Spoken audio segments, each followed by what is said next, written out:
ওং নমঃ শিবায়। জয় মা তারা। কেমন আছেন সবাই? আশা করি সবাই ভালো আছেন।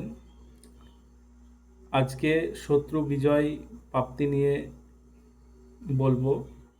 এমন একটি গাছের শিকড় যেটি আপনারা ধারণ করলে শত্রু আপনার কোনো ক্ষতি করতে পারবে না এবং শত্রুর কাছ থেকে সদাই সর্বদা আপনারা বিজয় থাকবেন, শত্রু হেরে যাবে আপনাদের কাছে। সেই গাছের শিকড়টির কথা বলবো। রবি পুষ্যা নক্ষত্রে চামেলি গাছের শিকড় নিয়ে আসবেন। নিয়ে এসে 1 ইঞ্চি পরিমাণের মতো নিয়ে এসে আপনারা একটি তামা অথবা রূপোর তাবিজে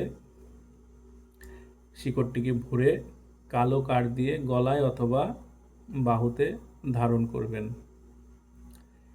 দেখবেন ধারণ করার কিছু দিনের মধ্যে আপনারা বুঝতে পারবেন যে শত্রু আপনার কাছে পরাজয় হচ্ছে এবং আপনি বিজয় প্রাপ্ত করছেন শত্রুর উপর।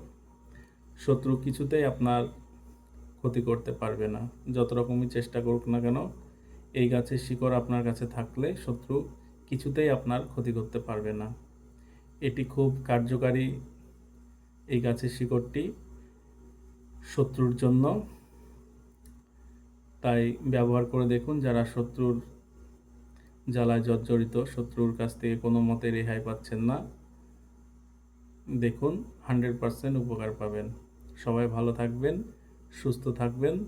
জয় মা তারা, জয় গুরু বামদেব। ওং নমঃ শিবায়।